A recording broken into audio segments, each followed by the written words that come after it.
So The classroom is full. we're starting early.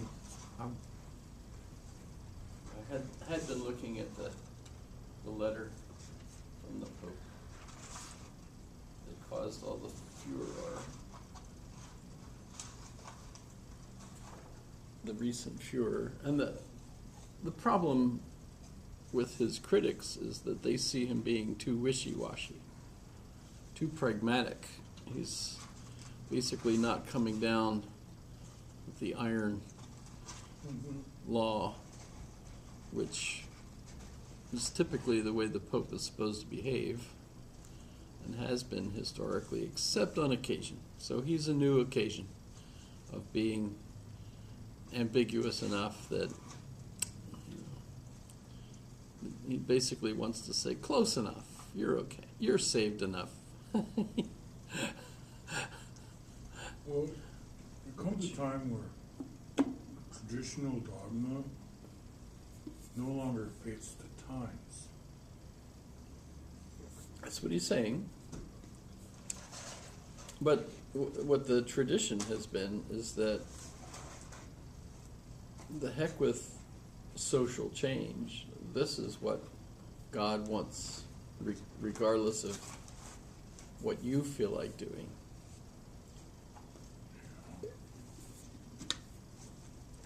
But actually, life has always been kind of a wishy-washy, do the best you can kind of sort of thing. Even the idea that there's marriage at all.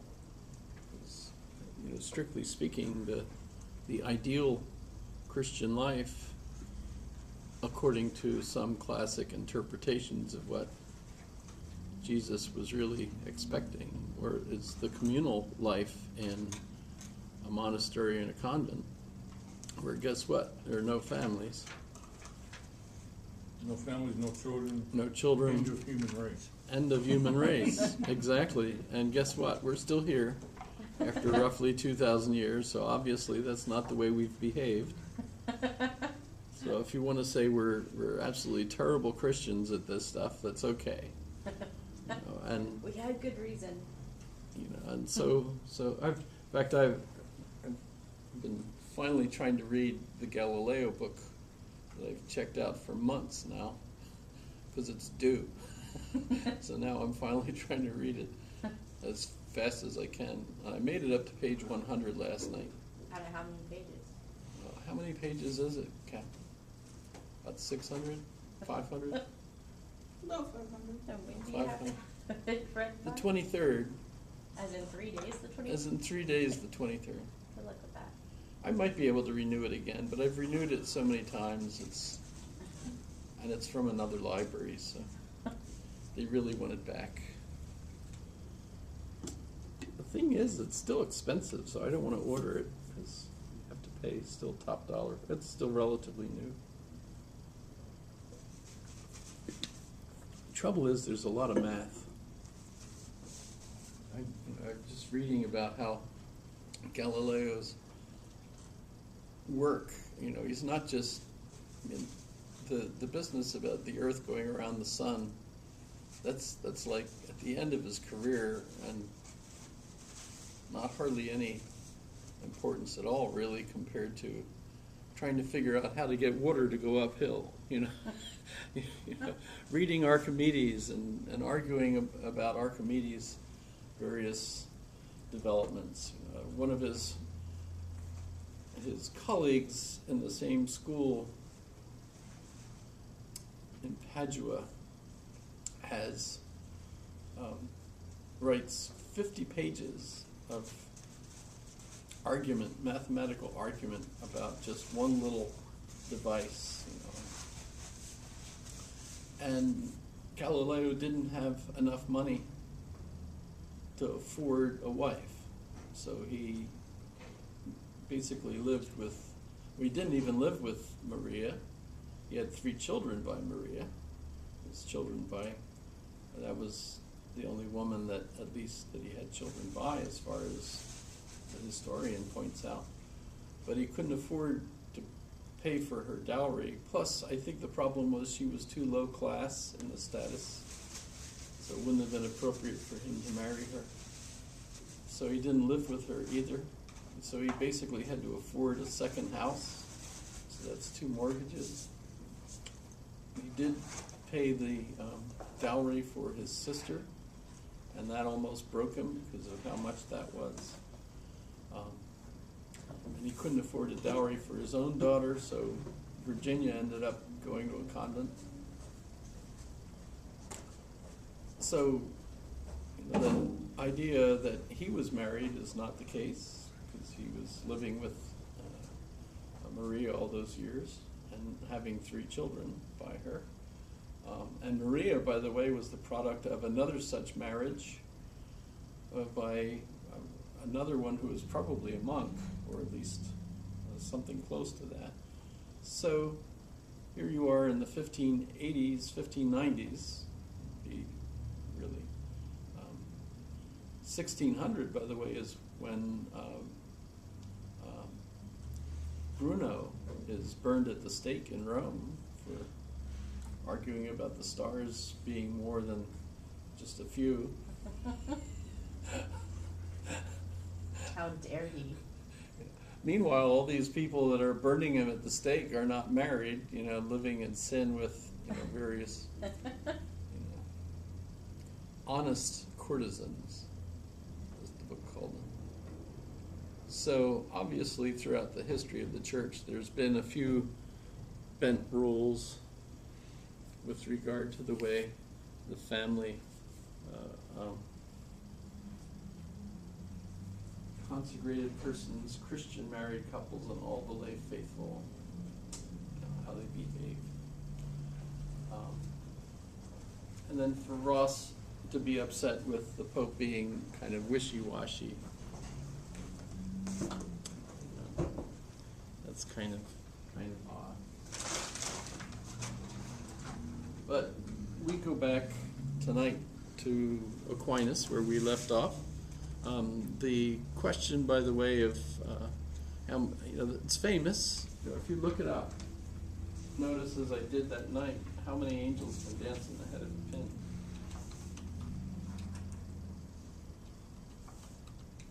Angels. Look at some of the, how many, oh, that's how many angles does a triangle have? By the way, people do, like, I'll ask questions about angels and I'll get answers about angles. You can imagine, you know, that's, keep your angles and angels Straight. straight.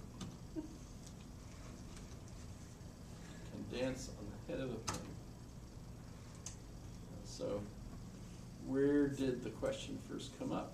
I'm not sure if Wiki tells us. Angelology, that's an interesting. Duns Scotus we'll be doing next week. Where did the metaphor come from? Somewhere I remember reading it was Disraeli, who, by the way, was a Jewish Prime Minister of England, Benjamin Disraeli, whose family was originally from the Middle East. That is Lilith, painting of Lilith. Why did that come up? Covered over something.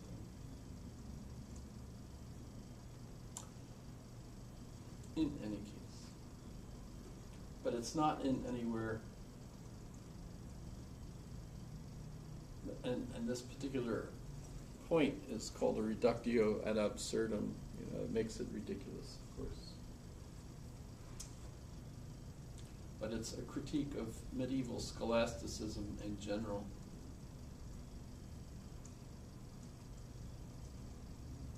And angelology in particular. How many angels are there? But so here in the Summa, the question is seriously whether the angels exist in any great number, etc. are there, and so on. It's interesting that because the angels do not have any physical matter, and what difference, like John and I and any other human beings, is our physical matter, because we all fit the universal of being a human being. So what makes us different is not that you're a human being, I'm a human being.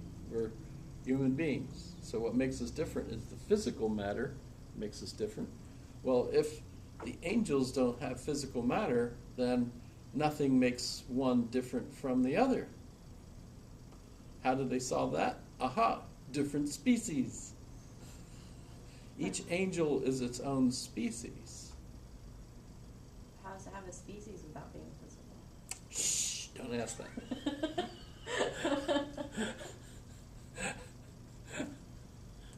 You get the sense they're just playing a kind of very complicated game here to try to avoid the problems that come up with having all these thousands upon thousands of invisible agents out there that have no substance. What makes them actually there? And as we saw in the question we were talking about last class, they are spiritual beings, which means they don't have a physical, material substance. So then you get into the problem of, well, what makes them all different, right? And Aquinas is trying to behave and be fair to everyone throughout the history of the church, who's been the kind of writer that the church has said, yeah, this is good stuff. We should accept this. Well, but as you can see, they have objections. They're in conflict with one another. So how do you resolve all this so that everybody is handled with kid gloves nicely, but at the same time you're resolving these conflicts? So I answer that there have been various opinions with regard to the number of the separate substances. Plato contended that the separate substances are the species of sensible things. So that answer, by the way, goes all the way back to Plato. It's not a new invention. As if we were to maintain that human nature is a separate substance of itself, and according to this view, it would have to be maintained that the number of the separate substances is the number of the species of sensible things. Aristotle, however, rejects this view because matter is of the very nature of the species of sensible things. Consequently, the separate substances cannot be the exemplar species of these sensible things, but have their own fixed natures, which are higher than the natures of sensible things. By the way, this is science. If you think about it, what are we doing here? We're talking about the nature of substance, the nature of how species are separate from one another, etc. So we're dealing with angels in this case, but at the same time, this is an issue associated with the same kinds of things that biologists will argue over. What makes one antelope different than another antelope when they're, strictly speaking, the same species and the same genre, the same family, etc., right? So how can they be different? Well, it must be their substance, their physical substance. So in a sense, this is a science. And my overall conclusion reading this is that he's trying to do science. He's trying to figure out what these forces are that are in between God and the universe, that are invisible, but all over, and have all this ability to be everywhere all at once and all sorts of things. And it dawns on me that, guess what? Our contemporary scientists talk about forces in the universe too that are doing precisely the same thing, except we don't call them angels today. We call them electromagnetic energy. We call them nuclear force, strong and weak. And then we talk about gravity as another force. And when you look at the, I don't know if I'd be able to find it, but there's like, I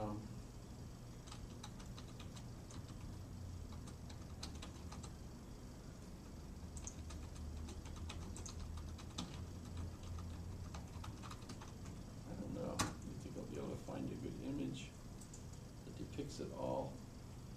You know, this is, I think this is the sort of thing I'm thinking of.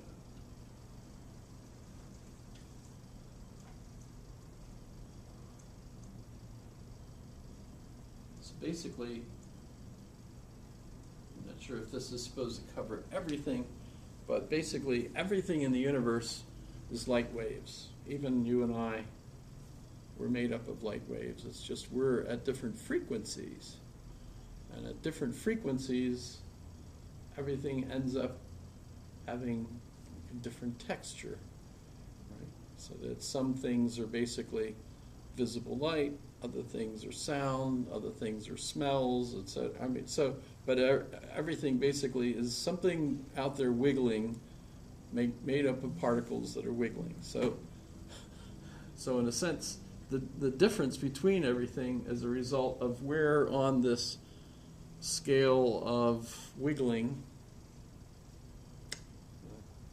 that we you know, what's the wavelength that the thing exists. And in a sense, I remember that one other scholar from further back, I'm trying to remember and I can't think of his name.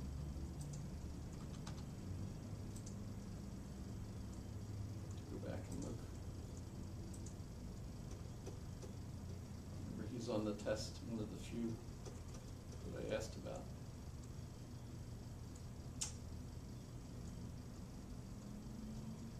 Robert Grosseteste. He's basically arguing the same thing. Back in the Middle Ages. No special equipment to help him, no awareness as we have, of course, of how light works and how everything is a wave. And yet he's still trying to figure how could everything be made from one thing at the beginning and it starts off with light, it must all be light. So light at different wavelengths. So it becomes something else as it shortens or lengthens its wavelength. And that goes all the way back to Robert Grosseteste. We're talking about the Big Bang Theory. Yes, yes.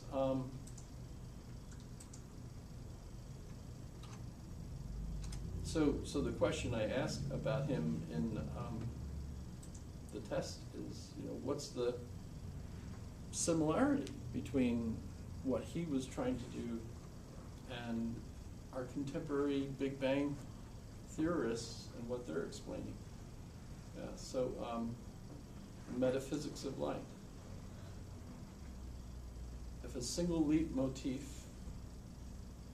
or theme, right, runs through Grosseteste's work, it is that of light. The notion of light occupies a prominent place in his commentaries on the Bible, in his account of sense perception and the relation of body and soul, in his illuminationist's theory of knowledge, in his account of the origin and nature of the physical world, and in his writings on optics.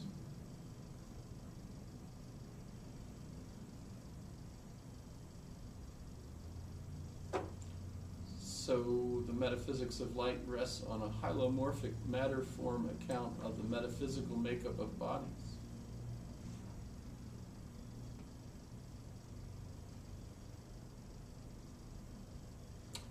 And because Aristotle's ambiguous enough, he can interpret Aristotle in light of his own theory.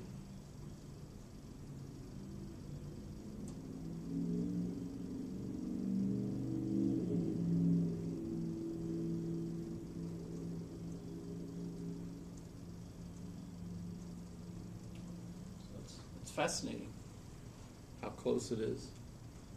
And that's the kind of theorizing, I think. I mean, I don't remember Aquinas ever mentioning him specifically, but I suspect at least that kind of thing would have been familiar to Aquinas. If you think about it, the amazing ability of Aquinas was to somehow hold all of that information in his head, to be able to just kind of answer these kinds of questions, know which kind of questions are there on each topic, summarize them the way he does, objection 1, objection 2. On the other hand, on the contrary, it is said by whoever, right? And then give the answer. So he's able to just amazingly remember all this information. No internet, you know. I'm sure he had texts available to him to double check on some things, perhaps, but basically it was a matter of just remembering all the issues and just plugging them out. And so I suspect even in his 40s, he must have read quite a lot of texts that were available at the time.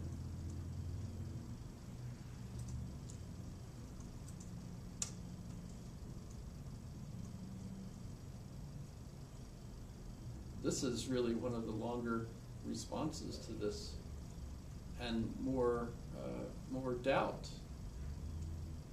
He's not giving an absolute answer over how many angels there are, but since this appears to militate against the teachings of sacred scripture, Rabbi Moses, the Jew, wishes to bring both into harmony, held that the angels, insofar as they are styled immaterial substances, are multiplied according to the number of heavenly movements or bodies. Remember, for Aristotle, the planets were moved by these forces. So the angels literally are the planet movers, the planet pushers. By the way, which Rabbi Moses is this? Moses Maimonides. I don't know why there's a steamship going across the screen. Actually, I think that was a destroyer. Was it a destroyer?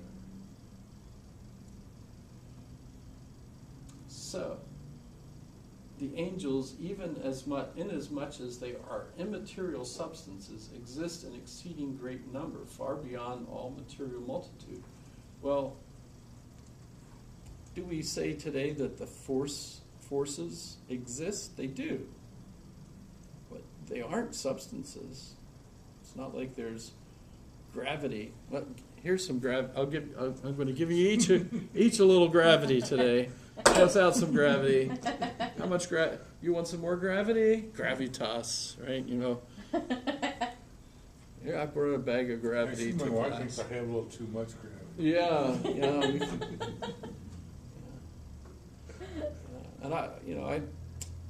And the strong and weak nuclear forces, those are too small for us to, we wouldn't be here without them. I mean, those are obviously forces in the universe that are affecting everything all at once, isn't it? Or my sense of physics is probably pretty terrible, since I haven't studied physics since 1968. You've been lucky. I think physics has changed since then. Well, everything and anything's ultimately connected through force of atoms moving.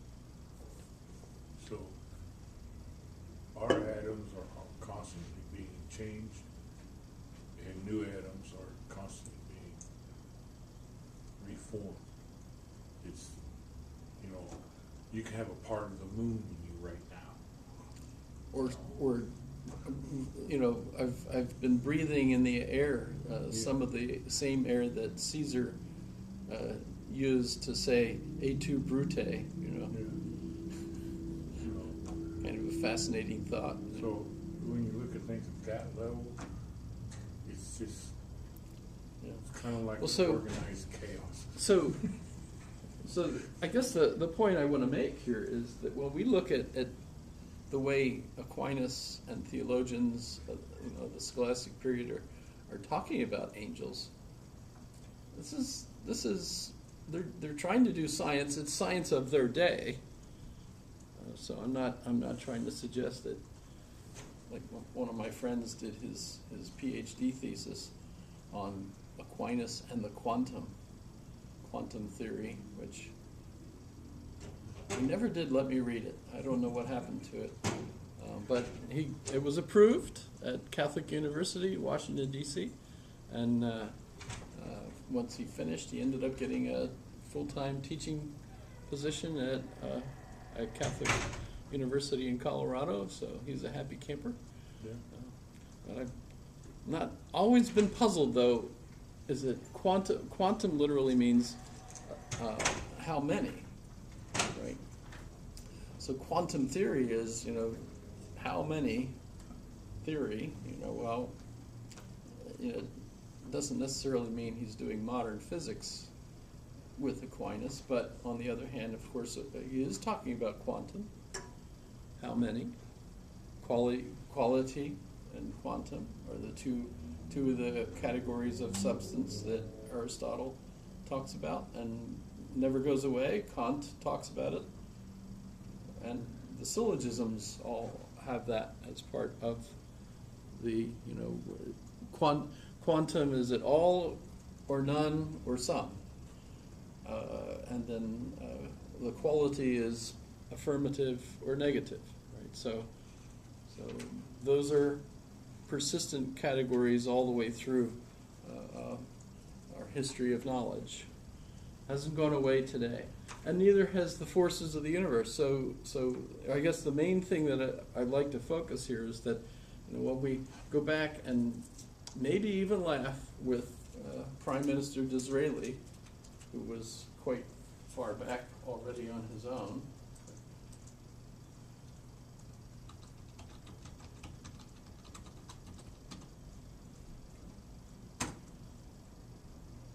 As you can see, he was not recent.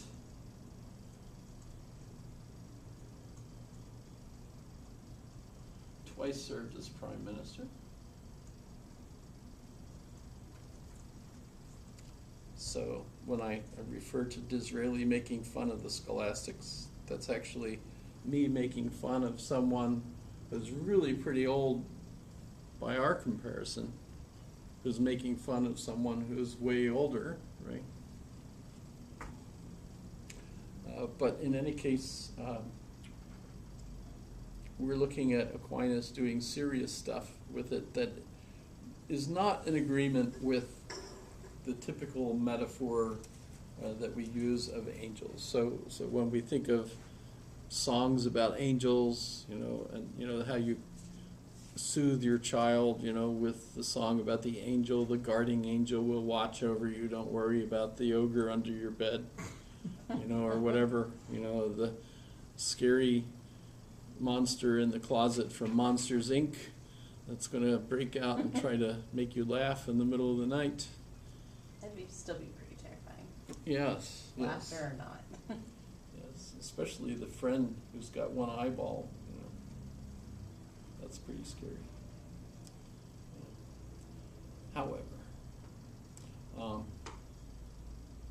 so it's nothing like that. And by the way, the question also comes up: what sex are they? Actually, angels have no sex. They're not male or female. So unless you look at contemporary and Renaissance art, and then you have both male and female angels. well, I mean, Artist interpretation. the way my favorite image of that is the pre-Raphael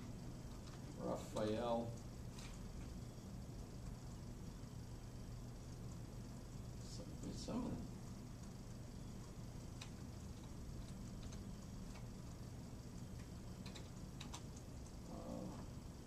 Golden Stairs,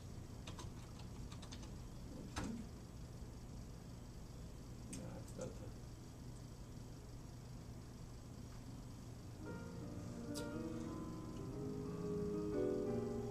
They're walking down the staircase. They're holding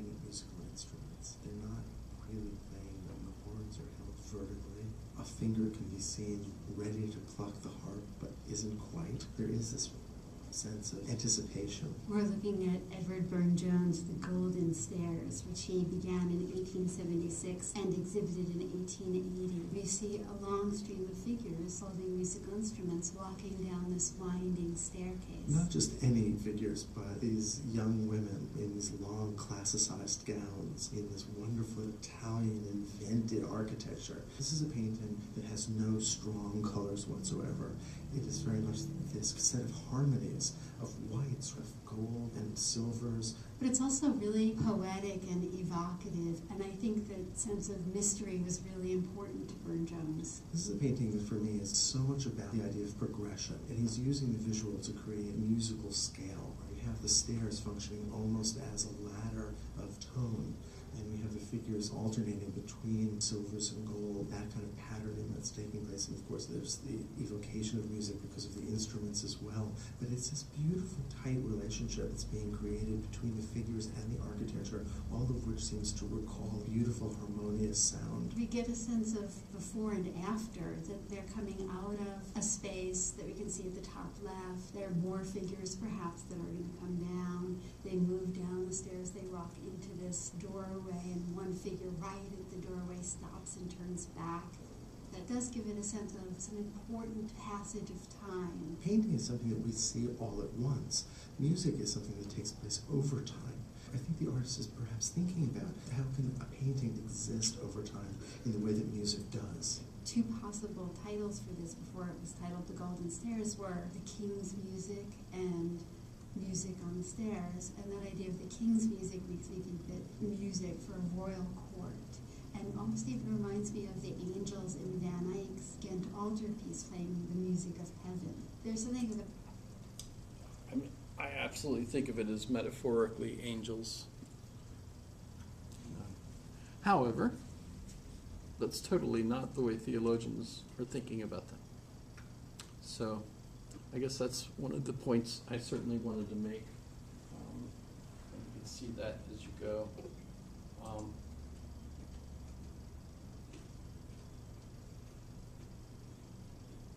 They're different in species. So whether the angels are incorruptible. When's the last time you tried to make gravity corrupted? You know. Let's say in the context of angels, they have to be corruptible in order for the Christian theology to work, because Satan was supposed to be an angel. Oh, beautiful, beautiful point. In fact, what do we? And what do took we 1/3 of heaven with him when they fell. Yeah. Yeah. After the battle. Exactly. So obviously, yes, they can be corrupt in the traditional sense of angel. Therefore, giving them the same human weaknesses as we have.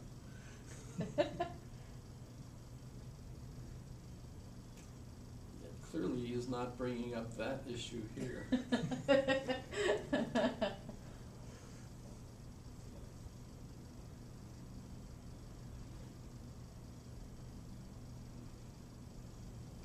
So that's kind of intriguing.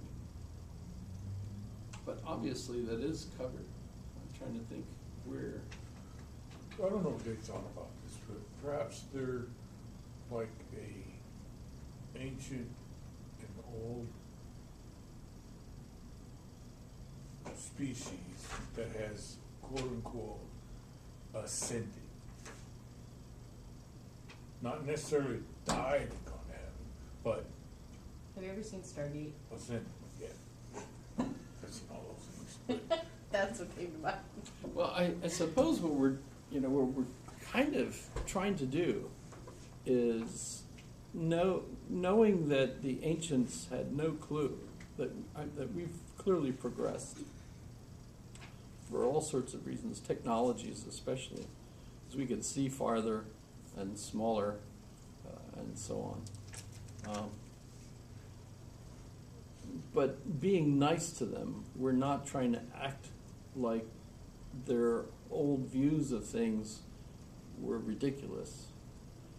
As obviously some scientists try to do. I mean, there are folks like Richard Dawkins that want nothing better than to have everyone associated with any of those old religious institutions to be laughed off the face of the earth, made ridiculed, etc., so that people stop tithing, stop going to those institutions, stop supporting them, and mostly then stop acting on their authority, especially when what happens is they kill other people that disagree with them.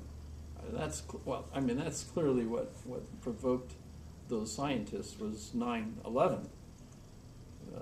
And I can understand that. They're so horrified by what some religious... The actions of the church way back in the dark Well, ages. oh yeah, we can, the Inquisition is famous. What's interesting in reading the Galileo book is of course, the Inquisition is part of what they're fighting against. The Inquisition is the restrictive side of the authority, trying to keep people from exploring new ideas. Yeah, because if they do that, It that weakens means the they authority become of the church. educated, and Yeah. the church loses their control and power over Well, it wouldn't have been so much. That's an issue today. But back then, the educated people were the church. The Yeah. educated people were the Inquisition, who knew what the right answers were and were trying to keep people coming up with wrong answers, spreading those wrong answers and confusing everybody, like the Protestants. Yeah. So we're looking at this, and I suppose what I'm trying to do is say, okay, they didn't have contemporary answers, but they were working towards this direction. And in fact, of course, if it hadn't been for Aquinas, Aristotle would not have been really a legal source of information. And then people wouldn't have had that opportunity then to realize where Aristotle was wrong and step further beyond Aristotle, have the scientific revolution, which leads, of course, to modern times. So we'd still be back in the Dark Ages, basically, had it not been for this incremental development that took place. And Aquinas is certainly one of those. So we want to look at it and say, yeah, he was wrong about all this stuff because obviously we know more than he did then. But do we want to say that he was an idiot? No, not at all. Absolutely not. So we clearly, I can see why the church wants to honor him as a saint.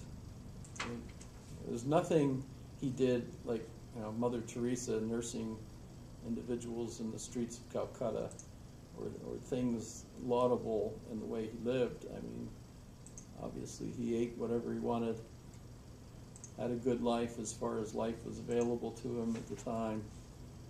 Spent his whole time really studying, and then giving all this work back to us, right? So that's what makes him a saint, and which makes him the doctor of the church.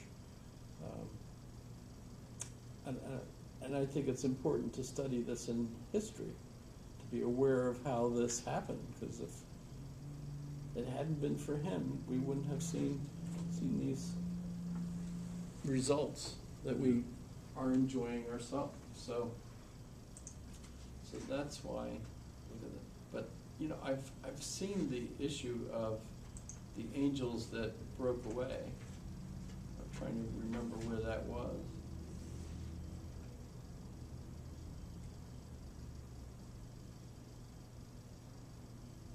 Their immortality or incorruptibility.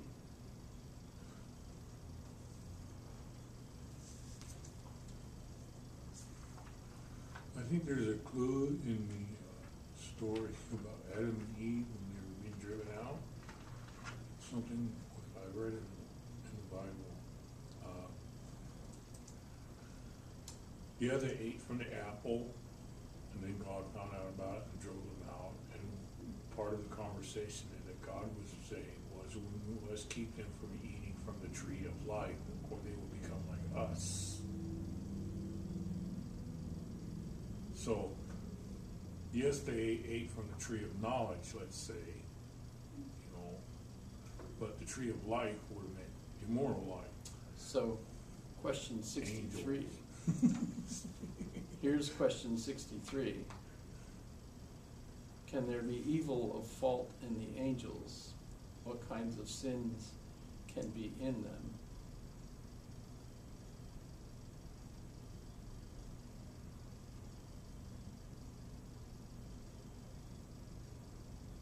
In his angels he found wickedness. So they can sin.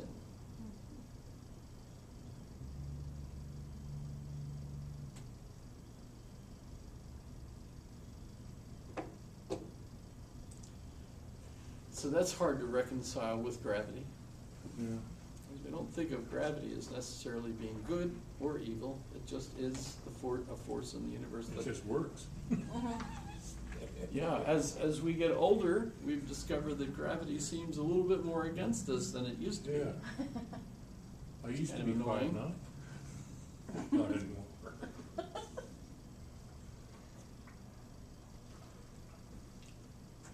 I used to walk with a straight And? gait. Now it's more like a penguin. And the worst, it's just physics. It's just physics. So here's whether the highest angel among those who sinned was the highest of all. It would seem that we could go on to the arguments, by the way, about God, but is this fun? Is this interesting? So you brought it up, actually. Good point. I was going to totally gloss over evil entirely. But it would seem that the highest among the angels who sinned was not the highest of all, for it is, so this is an objection, right? For it is stated, Ezekiel, thou wast a cherub stretched out and protect. Yeah, they've got lots of like categories of angels too. I guess you're. And I set thee in the holy mountain of God. Now the order of the cherubim is under the order of the seraphim, as Dionysius says. Therefore the highest angel among those who sinned was not the highest of all. Further, God made intellectual nature in order that it might attain, etc. On the contrary, Gregory says that the chief angel who sinned, being set over all the hosts of angels, surpassed them in brightness, and was by comparison the most illustrious among them. I answer that two things have to be considered in sin, namely the proneness to sin and the motive for sinning. If then, in the angels we consider the proneness to sin, it seems that the higher angels were less likely to sin than the lower. On this account, that the highest of those who sinned was set over the terrestrial order. This opinion seems to agree with the view of the Platonist, which August. So it's kind of amazing that you realize that angels were not just a topic among Christians. This is a traditional issue among past philosophers. My understanding is that the Arabic for angel is genie. Yeah. So the jinns, so that there are stories about rubbing the lamp and everything. Those, so there's a tradition of thinking that there are other types of beings in the universe. Whereas some of the demons were good and some bad. That's kind of an odd thing for us today because we usually only say demons are evil. But remember, eudaimonia, I'm mispronunciating it obviously to get it. You're getting the EU. Daimonia is a good demon, which is flourishing in Greek. So the good demon is when you're happy. The bad demon is Not so happy. not so happy, right? So in that sense, I interpret demon as being possessed. So when I'm enthusiastic over a good thing, that's a good possession, because I'm happy and I'm doing good things. If I'm possessed by an evilness, then that's bad. So demon per se is not the bad word here. So you could have both good and evil demon.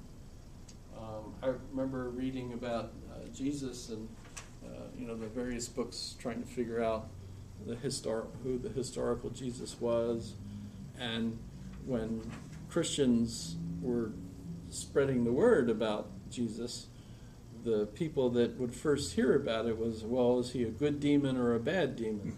Are you a good witch or a bad witch? Yeah, exactly. Beautiful.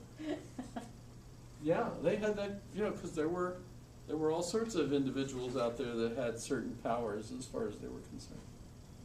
But are they good or evil? I don't like the evil ones. They take your money and you feel worse afterwards. I don't know. Whatever. India had lots of shares in that. However, so if the motive for sinning be considered, we find that it existed in the higher angels more than in the lower.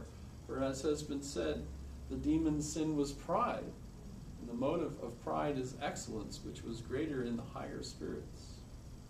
That's the way Augustine talks about them too, is that Satan's sin was pride, that he, of course Augustine is trying to figure out how does free will enter into this, because God is the one that's created everything. Pride and jealousy. And then you've got this, his best of all creations, screwed up. And you think, is that God's fault that he screwed it up? Well, it's a lack. So Augustine's approach is to explain it as a lack of something, not something that's actually created, but a lack of something. And that lack was in Satan looking at God to honor him and realizing that God had something that he didn't have. So it was the not having that made him jealous and envious. And the envy that hit him, just the recognition that God had something that he didn't, is what made him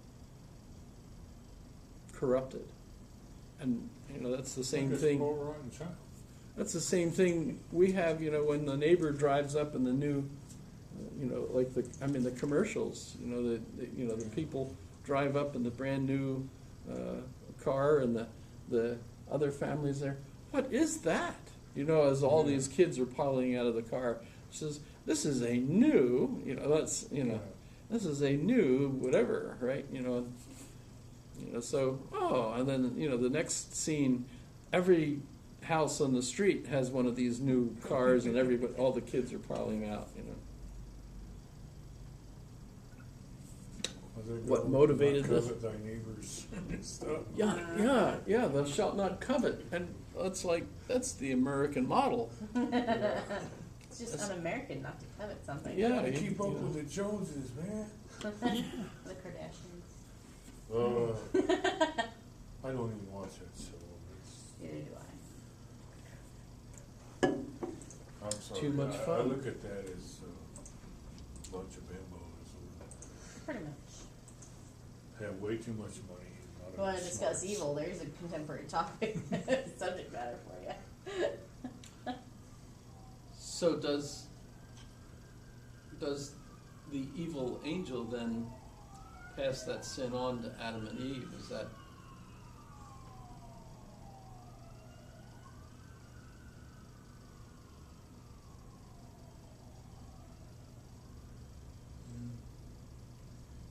The sin of the highest angel was the cause of the others sinning, not as compelling them, but as inducing them by a kind of exhortation. The token thereof appears in this, that all the demons are subjects of the highest one, as is evident from our Lord's words, "Go, depart from me, you cursed, into everlasting fire, which was prepared for the devil and his angels." For the order of divine justice exacts that whosoever consents to another's evil suggestion shall be subjected to him in his punishment, according to by whom a man is overcome, of the same also he is the slave. which I suppose is just good psychology. So all the demons sinned in one instant, yet the sin of one could be the cause of the rest sinning, for the angel needs no delay of time for choice, exhortation, etc. Interesting that even Boethius gets into this. Taking away then the time for speech and deliberation. Angels do things so darn fast. It's like they're on the internet, Facebooking everybody all at once. Universal internet. Well, for something that is supposed to be that high up in, let's say, the evolutionary changes and whatever, being able to stand on both sides of the universe is not a complication. We're talking way out beyond Star Trek stuff.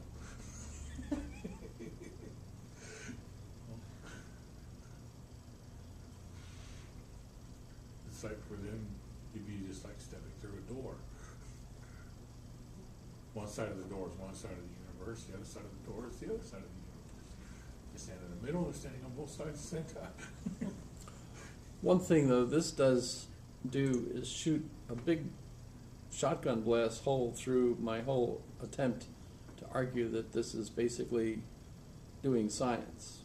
Yeah. Because the bulk of all of this really is, at least if my imagination is not good enough to figure out how this could relate to the Big Bang Theory, you know, where does Satan play a role in Well, the actually, scientific He understanding was of just all of it? one light He particle off did from the rest of not us. Participate in that. Because that happened before he was created. That's right. So he was a later added, you might say. Well, the kind of Augustinian interpretation of the fall being man's coming to think for himself regarding good and evil. Yeah.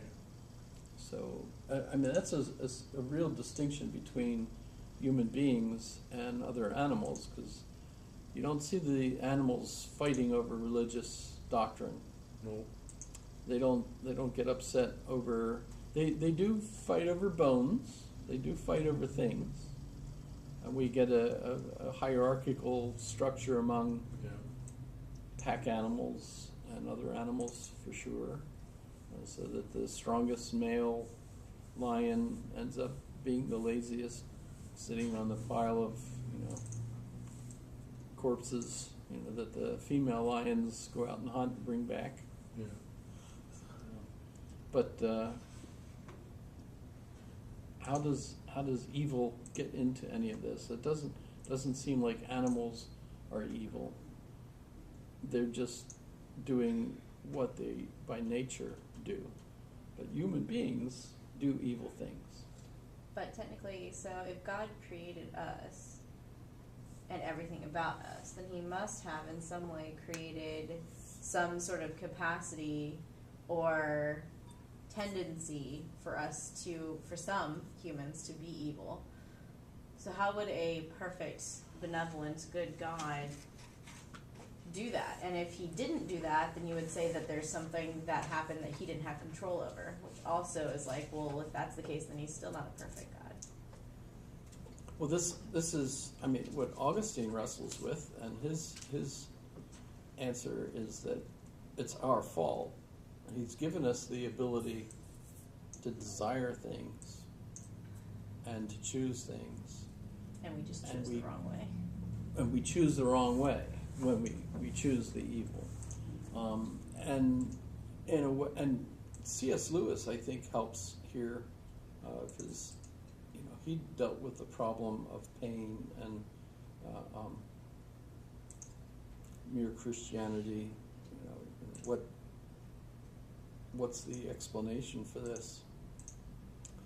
And he does give an interesting approach that you feel more happiness because you've made the right choice, knowing that you could have made the wrong choice. So if God hadn't given us the free will to make the right or wrong choice, we wouldn't have had the wonderful realization that we've made the right choice. But someone who's like evil or psychopathic gets a joy from making a choice that the majority wouldn't see as positive. But that's still considered evil, even though it's giving them that same feeling of, oh, I did what was right for me. I'm old school, I call that brain damaged. Well, still, one way or the other. Yeah. Neurological Yeah. pathways aren't quite. There's a little gap in the pathway there. Yeah, and there's real power, I think, in the arguments that we get from, say, Holocaust survivors Yeah. that Mhm. are horrified at what God has done. You know, they refuse to accept that God could do this and still be a good God, Mhm. because the evil is just so horrific. In fact, one of the more powerful expressions of this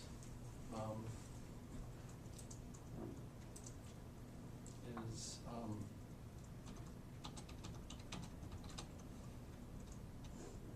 I have a theory. It says the evil that men do is far worse than anything that the devil could ever come up with. However, much of that is blamed on the devil, and that is used as an excuse for their bad behavior.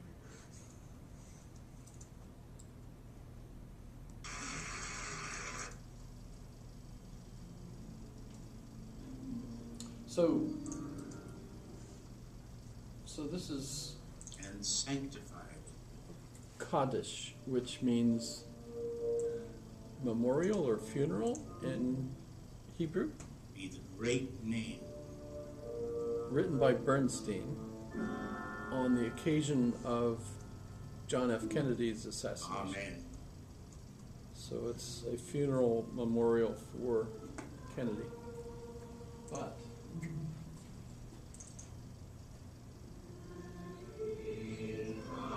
Father, you know who I am.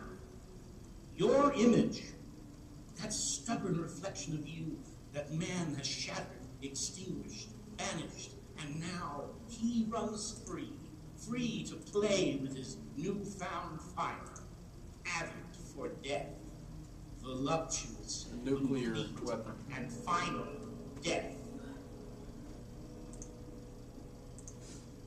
Lord God of hosts, I call you to account. You let this happen, Lord of hosts. You, with your manna, your pillar of fire, you asked for faith. Where is your own? Why have you taken away your rainbow? That pretty bow you tied round your finger to remind you never to forget your promise. For lo, I do set my bow in the cloud, and I will look upon it, that I may remember my everlasting covenant. Your covenant, your bargain with man. Tin God, your bargain is tin, it crumples in my hand. And where is your faith now, yours or mine?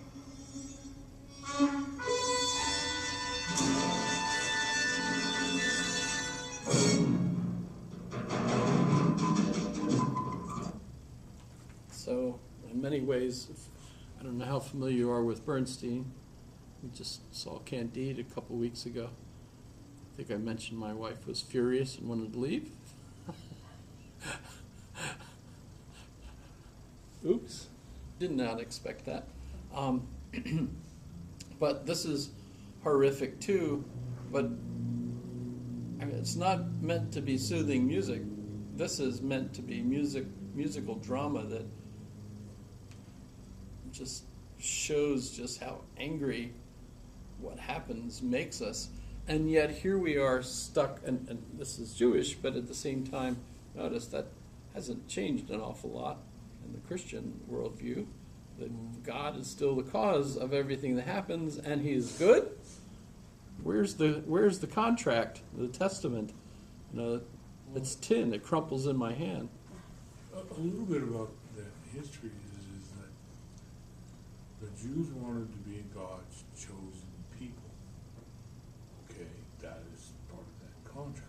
However, there's a dark side to that. And for them to maintain the faith, being God's chosen people, they're going to get tested over and over and over again. It's another reason why I'm here in Alaska. It's going to be tested. God testing you. Well, God's not going to test us way the heck up here. You know, but We have enough to deal with on our own. We're way That's out, a you know, way in the to periphery. explain- You know, He's not going to notice us. that, well, it's kind of like this. If you have a society and it's a more or less closed society, they don't really, other than like trade and economically, but outside of that, they don't get involved with the rest of the world. So immediately they've already pigeonholed themselves into a situation where if anything goes wrong in whatever country they're in, they're going to get blamed. True or not. You know, just because of they don't engage outside of their society, other than Well, at least trade. now they have their own country too. Yeah, but So even now, that own country is Gets blamed for everything. blamed for everything. Okay, it's like when the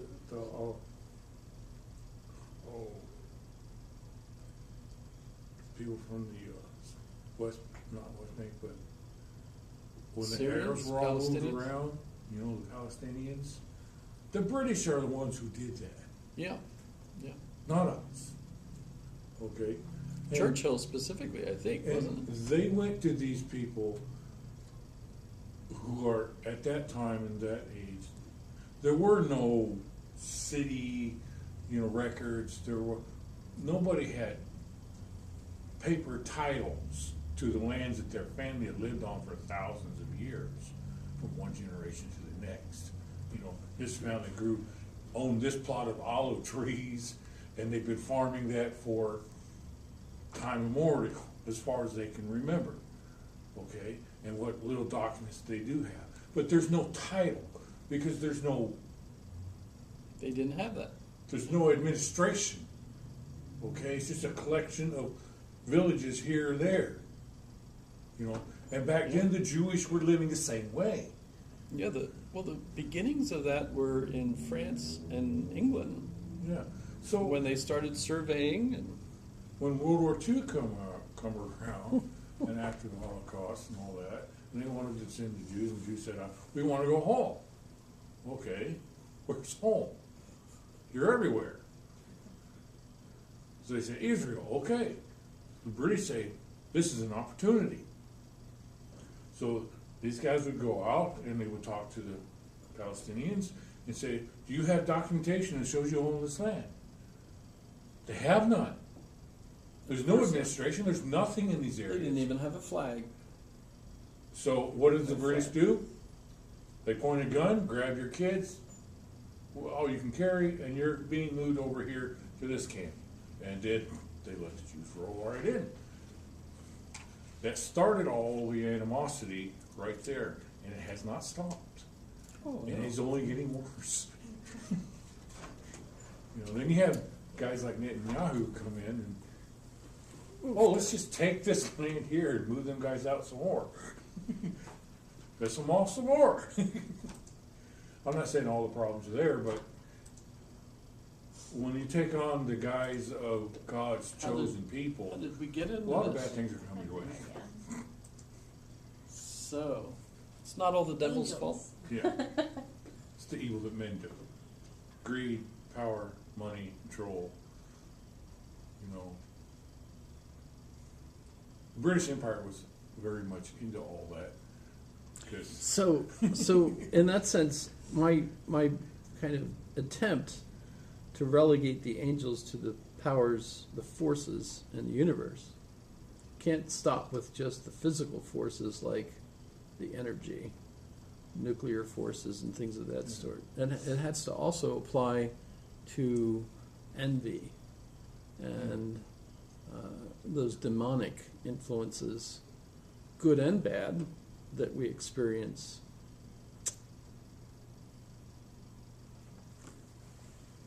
And those are mostly invisible too, because the hormones and things that we have concluded cause all that emotion were not something that they were aware of either.